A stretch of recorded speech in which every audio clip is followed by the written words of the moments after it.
आप सभी का स्वागत है आज की इस वीडियो में, जिसमें हम अपने पेशेंट्स की ट्रांसफॉर्मेशन जर्नीज दिखाएंगे। तो ये हैं हमारे पहले पेशेंट जो अपनी हेयर फॉल की समस्या से जूझ रहे थे। तो आइए जानते हैं इनकी ट्रांसफॉर्मेशन जर्नी। फैमिली पहले मना करती थी, इसमें मतलब बहुत डेंजरस सर्जरी होती है, लेकिन आजकल ऐसा कुछ नहीं है। आजकल बस हम नॉर्मली सर्जरी जैसे करते हैं, इसमें एडवांस टेक्नोलॉजी यूज कर रहे हैं QST। इसमें पता ही नहीं चलता है पेनलेस सर्जरी होती है, इसमें पता नहीं चलता है पेशेंट को सर्जरी कैसे होती है। इको फ्रेंडली सर्जरी है, प्रोग्राम है हेयर ट्रांसप्लांट करने का। QST is best in India, number 1 clinic है। तो इसमें मतलब घबराने की कोई जरूरत नहीं है, नर्वसनेस नहीं लेनी है। मेरा नाम यासीन है, मैं श्रीनगर से आया हूँ। मेरी जर्नी कुछ ऐसे है। मेरी जो जर्नी है, बहुत हेयर फॉल हो रहा था 3-4 साल से। उस वजह से मैंने बहुत सारे मेडिसिन यूज़ किए, जैसे मिनॉक्सिडिल मैंने यूज़ किया, शैम्पूज यूज़ किए, ऑयल यूज़ किए, उससे कोई इम्पैक्ट नहीं पड़ा। तो दिन ब दिन हेयर फॉल होता जा रहा था। उसके बाद मैंने एक वर्कआउट किया, जैसे दिल्ली में ऑलमोस्ट 20-30 क्लिनिक है, उनसे मैंने कंसल्टेशन ले ली। उसके बाद मैं QST आया। QST मैंने YouTube से पिछले 2 साल से देख रहा हूँ, इसके बहुत अच्छे रिजल्ट्स थे। फिर मैंने मेडिसिन भी बहुत यूज़ की, उसमें बहुत पैसा हमारा जा गया। तो उसके बाद हमने QST डायरेक्ट कांटेक्ट किया। फैमिली का कुछ ऐसा बैकग्राउंड है, फैमिली पहले मना करती थी, इसमें मतलब बहुत डेंजरस सर्जरी होती है, लेकिन आजकल ऐसा कुछ नहीं है। आजकल बस हम नॉर्मली सर्जरी जैसे करते हैं, इसमें एडवांस टेक्नोलॉजी यूज कर रहे हैं QST। इसमें पता ही नहीं चलता है पेनलेस सर्जरी होती है, इसमें पता नहीं चलता है पेशेंट को सर्जरी कैसे होती है। इको फ्रेंडली सर्जरी है। तो मैं रिकमेंड करता हूँ जिसको भी मतलब प्रोग्राम है हेयर ट्रांसप्लांट करने का, QST is best in India, number 1 clinic है। इस जर्नी के रिलेटेड फिर मैंने QST कांटेक्ट किया, इन्होंने मुझे सजेस्ट किया 3000 ग्राफ्ट्स। तो उसके बाद मेरा एक पॉजिटिव मूड बन गया सर्जरी करने के लिए। फिर मैं इधर आया और अपना अपॉइंटमेंट बुक किया यहाँ। और आज मेरा ब्लड सैंपल इन्होंने ले लिया। आज से हमारा वर्किंग रहेगा 3 डेज का। कल से एक्सट्रैक्शन होगी, उसके बाद हमारा इम्प्लांटेशन हो जाएगा। तो इसमें मतलब घबराने की कोई ज़रूरत नहीं है, नर्वसनेस नहीं लेनी है। बस कोऑपरेट करो इनके साथ, बहुत अच्छा कंफर्टेबली रहो। कंफर्टेबल हम यहाँ फील कर रहे हैं, इसमें कोई घबराने की कोई बात नहीं है। इसके बाद जैसे पोस्ट आउट जो सर्जरी होती है, उसके बाद मैं अपनी एक्सपीरियंस आपसे शेयर करूंगा। जो भी रहेगा मैं आपको सारी डिटेल्स शेयर करूंगा आपसे। तो बहुत अच्छा लग रहा है, अभी सर्जरी का टाइम है। Thanks QST।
हेलो फ्रेंड्स, मेरा ट्रांसप्लांट अभी कंप्लीट हुआ है।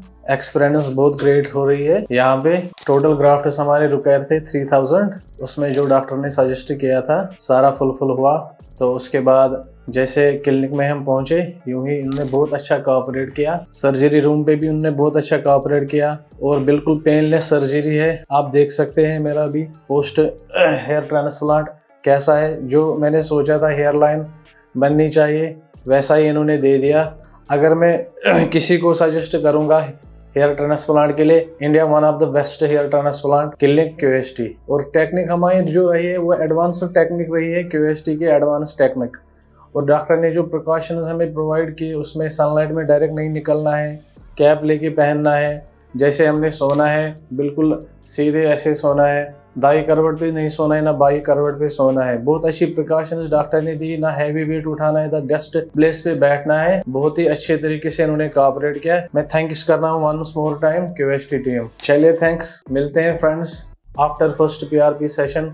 1 मंथ के बाद जो भी हमारे रिजल्ट्स आएंगे वो आपसे शेयर करेंगे। Thanks QST।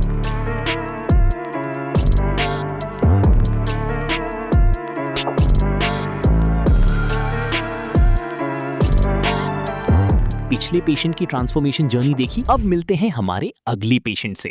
शेडिंग मेरी स्टार्ट हो गई थी एट 20s। सो 20s में जब मेरी शेडिंग स्टार्ट हुई तो स्टार्टिंग में तो मेरी होम रेमेडीज और ये सारी चीज़ें ऑयलिंग पे और सर्जरी के टाइम जो कि एनेस्थीसिया दे दिया जाता है तो थोड़ा बहुत मिनिमल पेन होता है, दैट कैन बी बेयरेबल।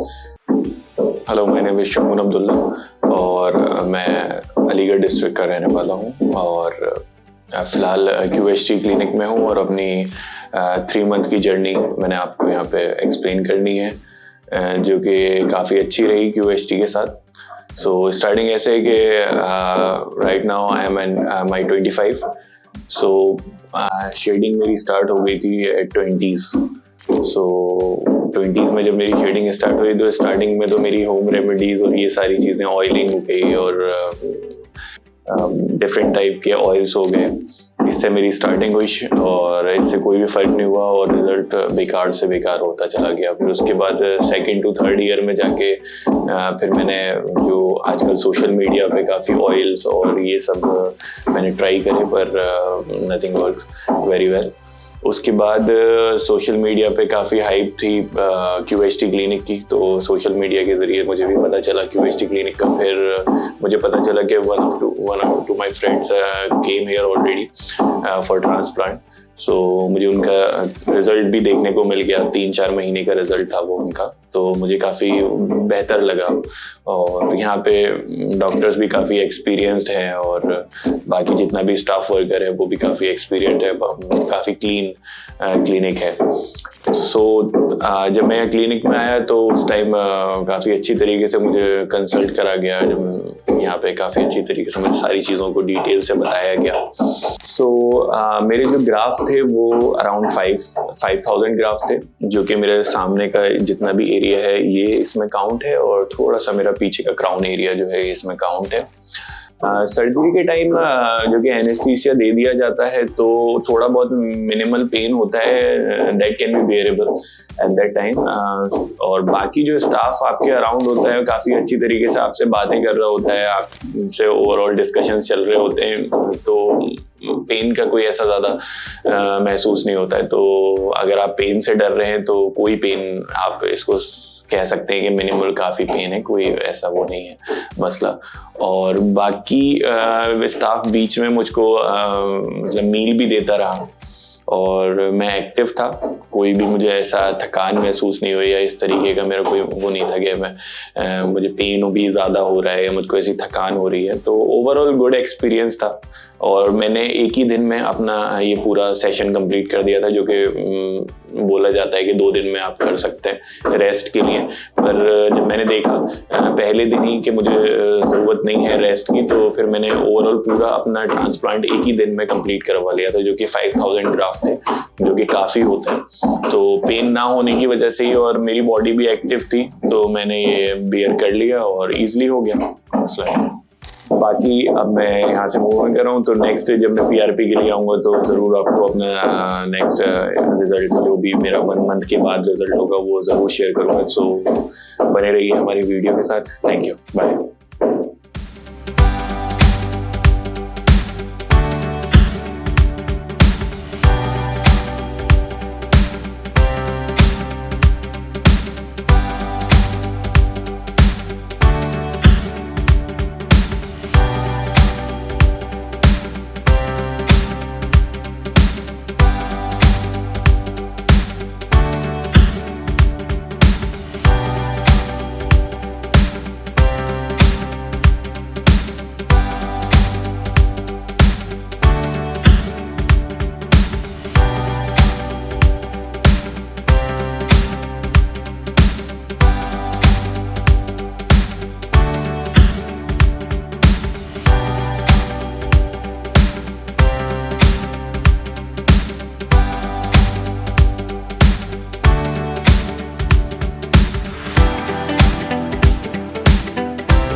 पिछले पेशेंट की ट्रांसफॉर्मेशन जर्नी देखी, अब मिलते हैं हमारे अगली पेशेंट से। मैं काफ़ी कॉन्फिडेंट फील कर रहा हूँ और जहाँ भी मैं जाता हूँ हर कोई मुझसे ये सवाल पूछता है कि सर आप तो लुक चेंज करके आ गए, आपने अपना लुक बदल लिया है। और कुछ समय बाद मतलब जब आप मेरे बालों की ग्रोथ देखेंगे तो जिसने मेरे को कुछ महीने पहले तक नोटिस किया था वो मुझे देखकर पहचान भी नहीं पाएंगे। मेरा जो रिज़ल्ट है वो ऐसा है और आने वाले कुछ महीनों में मेरा रिज़ल्ट इससे भी बेहतर हो सकता। तो फ़िलहाल मैं बहुत कॉन्फिडेंट महसूस कर रहा हूँ और कुछ महीने पहले तक जब मेरे बालों में मतलब थिननेस आई थी और थोड़ा गंजापन था तो उससे काफ़ी अपने आप को लो फील करता था मैं और कॉन्फिडेंस में भी काफ़ी कमी आई थी। लेकिन फिर जब मैंने हेयर ट्रांसप्लांट का डिसीजन लिया, फिर हेयर ट्रांसप्लांट करवाया, उसके बाद आप देख सकते हैं मेरे बालों की जो ग्रोथ है वो अब धीरे धीरे बढ़ रही है। हाय, मेरा नाम तरुण है और मैं न्यू दिल्ली से आया हूँ और मेरे हेयर ट्रांसप्लांट को आज 1 मंथ कंप्लीट हो चुका है और जैसा कि आप देख सकते हैं कि मेरे बालों की जो ग्रोथ है वो इतनी हो चुकी है और अभी अभी मैंने अपनी फर्स्ट PRP ली और मेडिसिन अपनी प्रॉपर मैं ले रहा हूँ। शुरुआत में मुझे थोड़ा डर लगा था हेयर ट्रांसप्लांट के दौरान भी और बाद के रिज़ल्ट के बारे में सोचते हुए, लेकिन उन सभी चीज़ों को बहुत अच्छे से मैंने हैंडल किया और रिज़ल्ट अब धीरे धीरे आना शुरू होगा। तो उम्मीद करता हूँ कि मैं अपनी मेडिसिन अगर कंटिन्यू रखूँगा तो मुझे बेहतर रिज़ल्ट्स मिलेंगे। तो अभी 1 मंथ की जो मेरी जर्नी है उसके बारे में मैं थोड़ी बातचीत करना चाहूँगा। हेयर ट्रांसप्लांट के बाद मैंने क्या क्या प्रिकॉशंस लिए और क्या क्या मेरा रूटीन रहा। तो सबसे पहले जब मेरी सर्जरी हुई थी, सर्जरी के बाद बैंडेज रिमूवल हुआ, उसके बाद फिर डॉक्टर से कंसल्ट मैंने किया और उन्होंने जैसे मेरे को एंटीबायोटिक्स वगैरह और विटामिन की टैबलेट्स वगैरह दी थी वो मैं कंटिन्यूस 7 डेज़ तक मेरी हीलिंग जो प्रोसेस है उस दौरान वो मेडिसिन चली। 7 दिन की मेडिसिन कंप्लीट करने के बाद फिर आपको अगले 1 महीने तक कोई मेडिसिन नहीं लेनी है और अपने बालों का पूरा ख्याल रखना है और प्रॉपर आपको दिन में 2 बार हेड वॉश करना है। उसके लिए आप जॉनसन्स बेबी शैम्पू आप इस्तेमाल कर सकते हैं और बिसलरी का वाटर या फिर RO वाटर भी इस्तेमाल कर सकते हैं और डेली दिन में 2 बार आप हेड वॉश कीजिए। उससे आपके बालों जो स्क्रैप्स जो सर्जरी के दौरान आपके हेड के ऊपर जो जम जाते हैं वो फिर धीरे धीरे रिमूव हो जाते हैं। उसके बाद फिर आपका हेड जब प्रॉपर क्लीन हो जाता है फिर आप दिन में कम से कम 2 बार या तो कोकोनट ऑयल या फिर अपना ऑलिव ऑयल जो होता है वो इजीली जो मार्केट में अवेलेबल हो जाता है आप उससे अपने हेड मसाज कर सकते हैं। उसके बाद फिर जब आपका 1 मंथ कंप्लीट हो जाता है उसके बाद फिर आपको अपनी मिनॉक्सिडिल्स हैं और बाकी जो सप्लीमेंट्स हैं उसकी टैबलेट्स आपने शुरू करनी और 1 मंथ कंप्लीट होने के बाद फिर पहली PRP होती है जिसमें आपके हेयर में आपका प्लाज्मा जो है वो इंजेक्ट किया जाता है जिससे आपका रिज़ल्ट जो है वो इन्हांस होता है। तो अभी फ़िलहाल मैं फर्स्ट PRP ले चुका हूँ और अभी मैं सेटिस्फाई हूँ जिस तरीके से धीरे धीरे मेरे जो बाल ग्रो कर रहे हैं और अभी बीच में हो सकता है कि थोड़ा शेडिंग फेज़ भी आए, थोड़े मेरे बाल भी गिरे, लेकिन उसमें घबराने की कोई बात नहीं है क्योंकि जो बाकी के जो नीचे जो रूट होती हैं वो पूरी स्ट्रॉन्ग हो चुकी होती हैं और जो ऊपर के जो आपके कमज़ोर बाल हैं वो गिर जाते हैं। उसके बाद फिर आपके नए बाल रीग्रोथ करते हैं। तो उसके लिए आपको अपना लाइफस्टाइल बेहतर रखना है, स्मोकिंग, अल्कोहल और इन सब बुरी आदतों से आपको बचना है और जैसा आपको डॉक्टर ने बताया है वैसा आपको अपने लाइफस्टाइल को आगे बढ़ाना है। तो यहाँ पर मेरे जितने भी डॉक्टर्स हैं या फिर जो भी कंसल्टेशन देते हैं तो काफ़ी फ्रेंडली नेचर है उनका, बहुत एक एक बात को अच्छी तरीके से वो एक्सप्लेन करके बताते हैं और हमेशा उनके कॉल भी आते हैं मेरे पास कि सर आपकी तबीयत कैसी है, कोई प्रॉब्लम तो नहीं है, कोई साइड इफ़ेक्ट नहीं है या फिर आप मेडिसिन रेगुलर ले रहे हैं या नहीं ले रहे हैं। तो QHT क्लिनिक में मैंने जो ये ट्रांसप्लांट का डिसीज़न लिया है ये काफ़ी सही डिसीज़न है और काफ़ी मुझे यहाँ पर आसानी से मैं जिससे भी मैं बात करना चाहूँ मैं कर सकता हूँ। डॉक्टर ईज़िली अवेलेबल है, ऑन कॉल मुझे गाइडेंस भी देते रहते हैं। तो मेरा जो रिज़ल्ट है वो ऐसा है और आने वाले कुछ महीनों में मेरा रिज़ल्ट इससे भी बेहतर हो सकता। तो फ़िलहाल मैं बहुत कॉन्फिडेंट महसूस कर रहा हूँ और कुछ महीने पहले तक जब मेरे बालों में मतलब थिननेस आई थी और थोड़ा गंजापन था तो उससे काफ़ी अपने आप को लो फील करता था मैं और कॉन्फिडेंस में भी काफ़ी कमी आई थी। लेकिन फिर जब मैंने हेयर ट्रांसप्लांट का डिसीजन लिया, फिर हेयर ट्रांसप्लांट करवाया, उसके बाद आप देख सकते हैं मेरे बालों की जो ग्रोथ है वो अब धीरे धीरे बढ़ रही है। और मेरे जो कुलीग्स और फ्रेंड्स हैं जो मेरे साथ ऑफिस में काम करते हैं वो हैरान रह गए देखते हुए कि तरुण सर ये आपने क्या करवा लिया। मैंने कहा कि हाँ, मैंने हेयर ट्रांसप्लांट का डिसीजन लिया था और काफ़ी समय से मैं इस बारे में सोच रहा था और आखिरकार मैंने इस हेयर ट्रांसप्लांट को करवा लिया। तो अभी मैं काफ़ी कॉन्फिडेंट फील कर रहा हूँ और जहाँ भी मैं जाता हूँ हर कोई मुझसे ये सवाल पूछता है कि सर आप तो लुक चेंज करके आ गए, आपने अपना लुक बदल लिया है। और कुछ समय बाद मतलब जब आप मेरे बालों की ग्रोथ देखेंगे तो जिसने मेरे को कुछ महीने पहले तक नोटिस किया था वो मुझे देखकर पहचान भी नहीं पाएंगे कि सर आपने अपने आप को पूरी तरीके से ट्रांसफॉर्मेशन कर लिया है अपने आप को।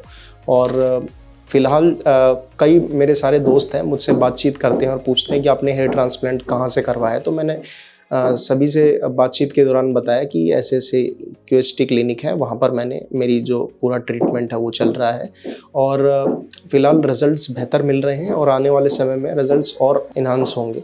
तो पहले मैं जो कॉन्फिडेंस में जो मेरी कमी आई थी, अब धीरे धीरे कॉन्फिडेंस जो है वो कहीं भी अगर मैं जाता हूँ तो कॉन्फिडेंस में इम्प्रूवमेंट देखने को मिल रहा है और अपने आप से सेटिस्फाई हूँ। कोई मन के अंदर कोई मतलब ऐसी कोई पछतावा नहीं है। राइट टाइम पे डिसीज़न लिया। अगर मैं कुछ देर और कर देता तो हो सकता था कि रिज़ल्ट्स उतने बेहतर नहीं मिल पाते, क्योंकि आपका जो डोनर एरिया है वो काफ़ी स्ट्रॉन्ग होना चाहिए अगर आपको हेयर ट्रांसप्लांट करवाना है। अगर मेरा डोनर एरिया अगर कुछ समय अगर मैं सर्जरी में डिले कर देता तो हो सकता है कि वो बालों की डेंसिटी उतनी नहीं मिल पाती। तो फिलहाल जो मैंने सही टाइम पे सही डिसीज़न लिया है उसका मेरे को थोड़ा फ़ायदा मिलता हुआ नज़र आ रहा है। और जैसे जैसे मैं आपके साथ तो जुड़ा रहूँगा ही और मेरी जर्नी आगे बढ़ती रहेगी। अभी 1 मंथ कंप्लीट हुआ है, उसके बाद 2 महीने बाद 3 महीने बाद जैसा भी होगा मैं आपसे जुड़ता रहूँगा, मिलता रहूँगा और आप देख सकेंगे कि मेरी जो बालों की ग्रोथ है वो कैसी है। तो फर्स्ट PRP मैं ले चुका हूँ और अभी मेरे सप्लीमेंट्स भी शुरू हो चुके हैं और जैसा जैसा डॉक्टर्स ने मुझे बताया था मैं अपनी मेडिसिन कंटिन्यू रखूँगा और उम्मीद करता हूँ बेहतर रिजल्ट्स मिलेंगे। Thank you. मुझे टोटल जो है 5700 ग्राफ्ट लगे थे और आप देख सकते हैं कि मेरा जो डोनर एरिया वो भी पूरी तरीके से हील हो चुका है। ये आप देख सकते हैं, यहाँ से जो मेरे ग्राफ्ट लिए गए थे वो पूरा क्राउन एरिया उसको कवर किया गया है। क्राउन एरिया भी आप देख सकते हैं सिचुएशन जो है। और ये मेरा फ्रंटल एरिया है और मिड स्कैल्प आप देख सकते हैं। तो बालों की अच्छी खासी डेंसिटी देखने को मिल रही है और बियर्ड से भी ग्राफ्ट लिए गए थे कुछ, अभी पूरी तरीके से नॉर्मल हो चुका है और बियर्ड देख के कोई ये नहीं बता सकता कि यहाँ से ग्राफ्ट लिए गए। हेयर ट्रांसप्लांट में आपको कोई मतलब ऐसा नहीं है कि कोई साइड इफेक्ट होगा, कोई परेशानी होगी। आपका जो नेचुरल लुक है वो आपको नेचुरल लुक मिलेगा, आप देख सकते हैं। और जो बालों की ग्रोथ है कुछ समय बाद शुरुआत में आपको ये लगेगा कि मैंने हेयर ट्रांसप्लांट करवाया, लेकिन आने वाले 4 से 5 महीने 6 महीने जैसा भी समय बीतेगा तो आप ये नहीं बता सकेंगे कि मैंने हेयर ट्रांसप्लांट करवाया, क्योंकि जो बाल हैं वो मिक्सअप हो चुके होंगे और जो डोनर एरिया है और जो इम्प्लांटेड एरिया है वो बाल जब मिक्सअप हो जाएंगे उसके बाद फिर जो डेंसिटी उभर कर आएगी तब कोई ये नहीं बता पाएगा कि आपने हेयर ट्रांसप्लांट करवाया है और आपको एक कंप्लीट और नेचुरल लुक मिलेगा। 1 मंथ पहले की थी जब मैं हेयर ट्रांसप्लांट के दौरान हेयर ट्रांसप्लांट से पहले आया और मेरी बॉल्डनेस जितनी थी काफ़ी बहुत कम मतलब बाल मेरे हो चुके थे। तो आप मेरी पुरानी पिक्चर देख सकते हैं और अभी आप मेरी करंट की पिक्चर देख सकते हैं और आप कंपेयर करके देख लीजिए कि कितना फ़र्क आया है हेयर ट्रांसप्लांट करने के बाद में। मैं आपसे जुड़ता रहूँगा और जब मैं नेक्स्ट PRP लेने आऊँगा तब मेरा जो वीडियो है वो आपके सामने आएगा और आने वाले समय में मैं जब PRP लेने के लिए आऊँगा तब आप देखिएगा मेरा वीडियो कि कैसी मेरी बालों की ग्रोथ है। Thank you.